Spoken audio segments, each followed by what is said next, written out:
ते म्हणले हो काय म्हणले देवेंद्र फडणवीसचा काय मान त्याचं नाटक हा देवेंद्र फडणवीसचं माझं नकली भांडण असं ते म्हणले आणि सोलापूरलाच म्हणले वाटतं इथून ते फक्त नांदेडलाच गेले इथून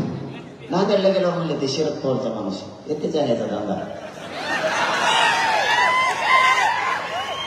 मी नेमकं आहेच कोणाचा माणूस कोणालाच मी मिळाला ना मी कोणाचा माणूस